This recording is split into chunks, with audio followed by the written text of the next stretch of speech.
Hey, and welcome back. This is episode 3 in my Reclaiming You After Narcissistic Abuse series. If you want to check out the other episodes, please, you can click here, or I will have them in the description for you. Today, we are talking all about phase 2 of the healing journey, what I call the void.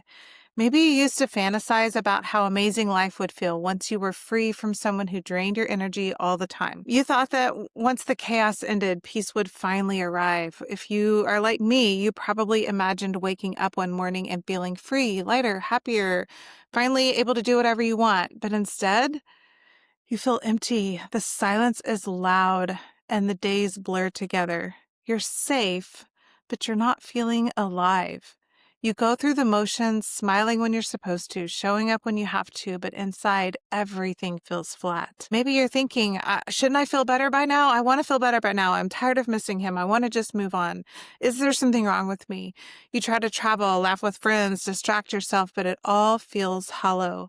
And then comes the shame. What's wrong with me? Why can't I feel as confident and successful as I did before? Like, what's going on? I want you to know that's not failure. This is what I call the void. And if you're here, it does not mean you're broken. It means you've stopped surviving.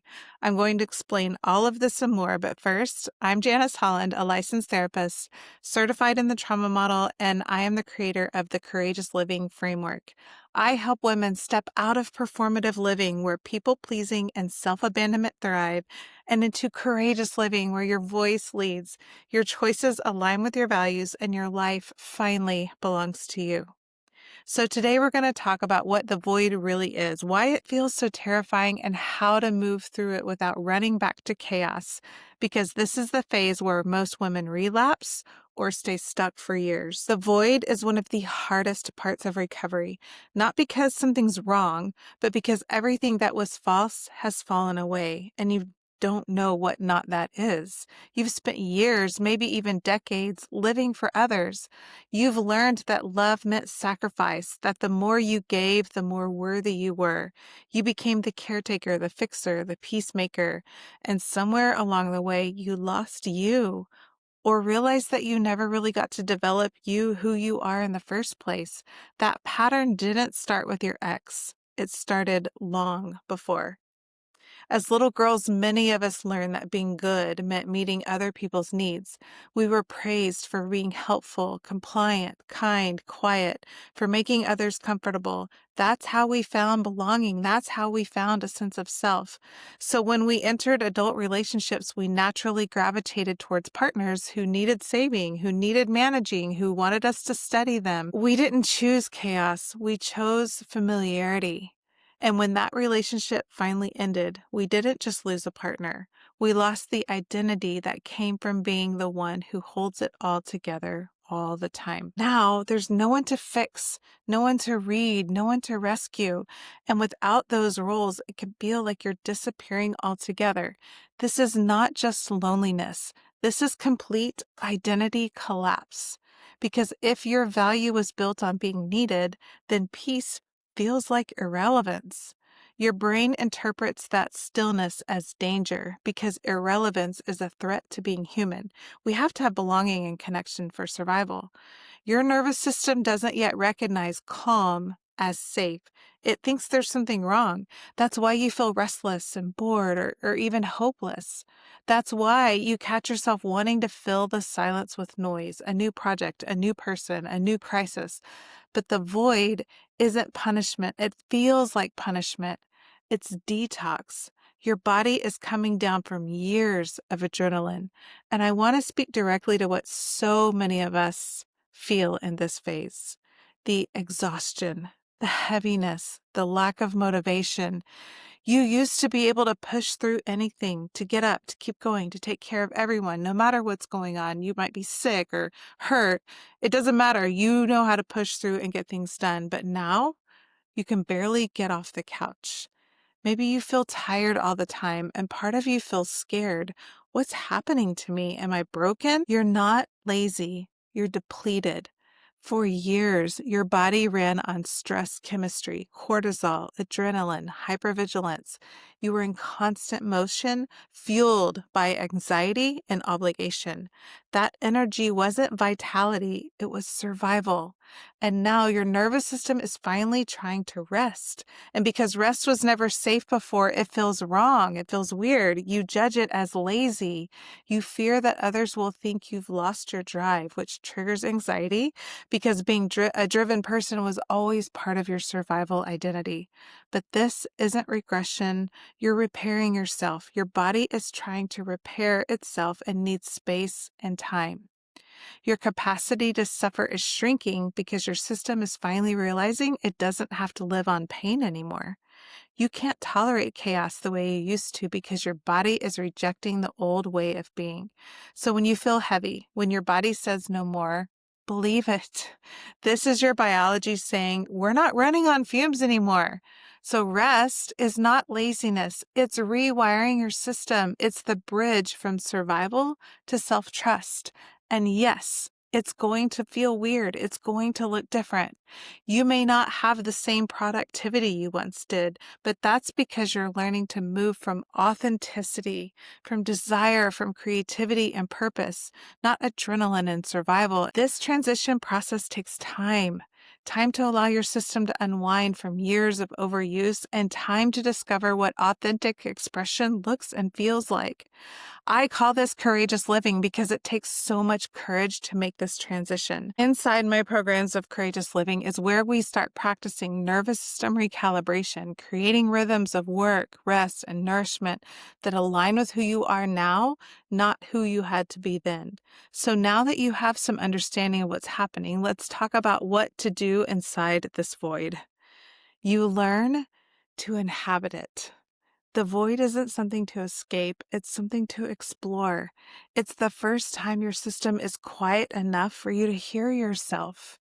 And here's how you start. Number 1, give your nervous system structure, but not pressure. You don't need a 10-step routine, you need rhythm. Wake up around the same time, go outside, move your body, eat nourishing foods. These tiny consistencies tell your body you're safe now. They feel very boring initially, but are vital to building self-trust and care. When we have spent a lifetime abandoning our needs, then meeting our needs feels very unexciting. There is no dopamine hit of good job, but it is establishing a very firm foundation of I've got me, I'm safe, my needs are met, that you can build upon. Think of it this way. If an Olympic athlete shows up for training thinking it's boring to eat fiber, lean protein, quality carbs, it's boring to stretch muscles, get good sleep, and drink water. I just want the excitement of race day. Then they crash and burn because there is no foundation to perform on. We have to now begin to take the time to create and build a foundation that we really never knew how to build in the first place. All right, so number 2, reconnect with your senses. Smell, touch, taste, sound, sight. These ground you into the present. They bring your awareness back into your body where peace lives and allows you to begin exploring pleasure. Most women I work with have no idea what their favorite color is, no idea what their favorite restaurant is, no idea what their personal style is or signature scent. They have chosen all these things in the past because someone told them you look good in that, or I like this on you.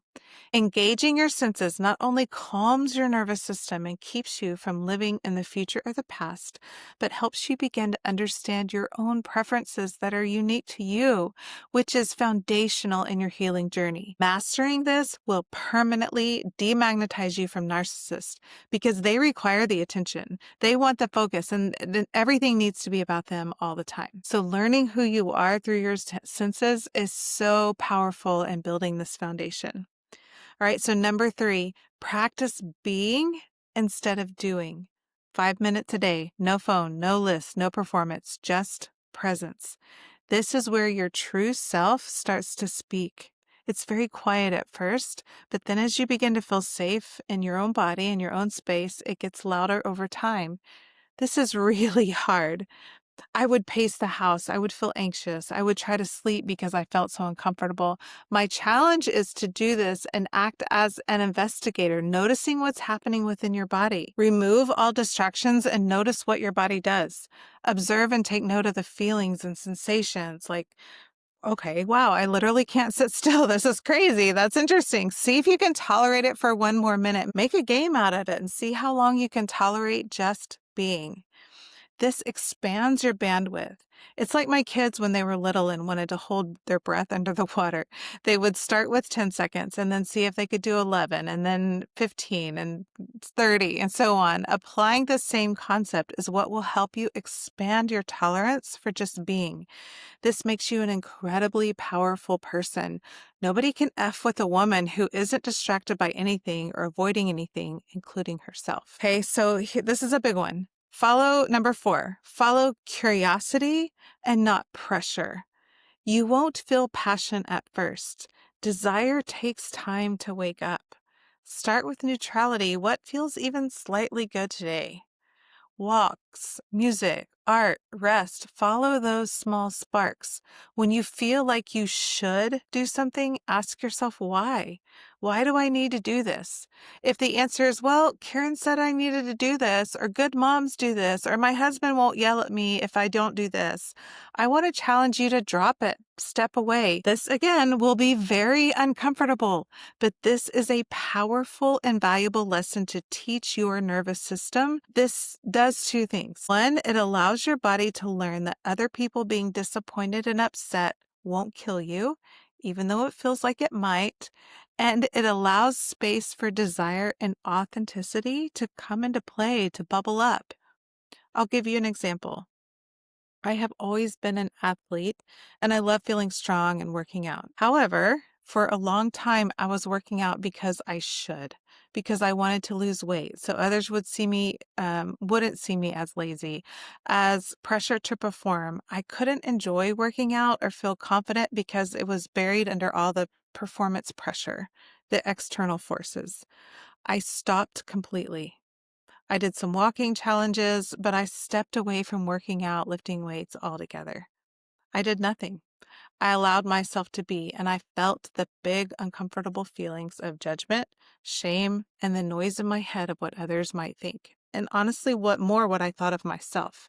But I didn't act on that noise. I just let it be. I continued to focus on me, on desire, on what I like, on what I want, and who I am. In one of my 60-day reset groups, I did it along with the participants. This is a program that I offer where we take specific steps to reset our nervous system. In the beginning of the reset, I ask all the participants to envision the woman they want to be. What is she wearing? What is she doing? How does she feel? What does she do with her free time? That kind of stuff. I was able to see and feel the desire to be fit and strong. I could see definition in my arms. I could feel the confidence that comes with having a strong body and healthy skin. I saw her drinking water, taking vitamins, going to the gym. After seeing this vision, I was able to add going to the gym back because I desire to go. I go to the gym now because it feels good to be there. It's 100% for me. I don't give a shit what anyone else there thinks about how I look, how heavy I lift, or how many reps I do. These are all things I got caught up in before, which caused a back injury and burnout. I would start and stop and start and stop and go and do all different kinds of programs because I wasn't doing it from desire. I was doing it from external pressure. So my point in sharing this is maybe you are already doing some things you desire, but there's so much external pressure on the outside that you're not able to really tap into desire and enjoy it. If you feel pressure, I want you to stop. Continue to do this internal work of just being with yourself and loving on yourself, engaging in your senses. And when the time comes for you to do it again from pleasure and from a love of life and yourself, then you will feel that shift and you will know this experience is totally different when you are doing something for you rather than doing something because you should. All right. Number 5, build safety and connection. You don't have to do this alone. Healing happens in safe community and relationships where you're not performing to belong. Maybe you don't even know what that looks like right now, and that's okay. I offer the Courageous Living Reset experience, and it's designed to be a space to practice authenticity and belonging without self-abandonment. Maybe you have a church community, a pickleball group, a quilting group, work colleagues, besties from college, whatever you can think of that you could begin to connect to and invest in to allow a little more of you to be seen and heard in that space. Each of these steps slowly rewires your nervous system to equate peace with safety and authenticity with value. It takes time. It feels like nothing is happening, but it is building momentum behind the scenes. Just like working out or starting a new job, day by day you're putting in the reps, and before you know it, the payoff is there. You start seeing results. Here's the deal. You cannot rebuild your life from chaos. You can actually, but it's not going to be what you want. You can only rebuild from clarity. And clarity always begins with this collapse. Collapsing the old stories and fantasies so you can focus on what is real. So if your life feels quiet, slow, or even empty right now, that's not failure. That's authentic foundation forming your blank canvas. The pieces that remain are the ones that are real. The void isn't the end. Many of us feel like our lives are over. It's just the in-between. It's where your nervous system resets, your intuition returns, and your real self begins to breathe again, begins to come to life. In courageous living, we call this the turning point, where survival ends and creation begins. It's where you stop living for others and start learning how to live as yourself. You stop asking, who do they want me to be? What am I supposed to do? Who do I need to be? And start asking instead, who am I? And what do I want to create? My canvas is blank and I get to build a masterpiece.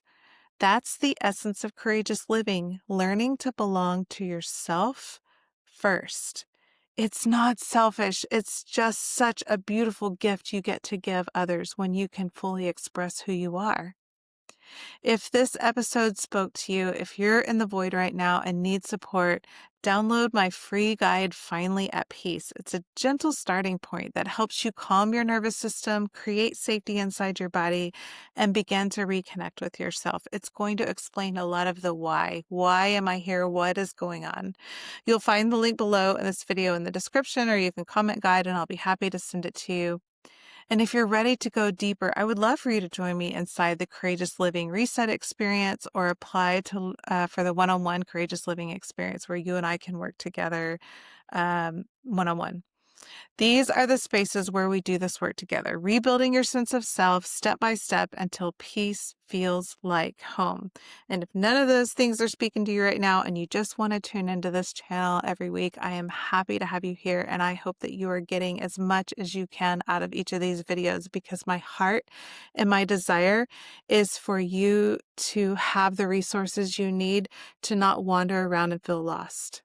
You have spent enough time in pain, and it's time for you to get to come alive. So hit subscribe, ring the bell so you don't miss any more of the episodes. Next week is where we start talking about how to use this new stability that you have created through building a foundation in the void to set boundaries, rebuild confidence, and start creating a life that's aligned with who you truly are. How to start painting on this blank canvas that you've created and cleared. So leave a comment below. Tell me, what part of the void feels the hardest for you, or what are you most scared of creating in the future? I want these videos to be as impactful and helpful for you as possible, so I'd love to hear from you. All right, remember, you are not crazy. You are not broken. You are healing from conditioning that taught you chaos was love, and you're learning to live in peace that doesn't require pain for the first time in your whole entire life. I'm so excited that you're here and that I get to help you and support you along in this journey, and I'll see you next time.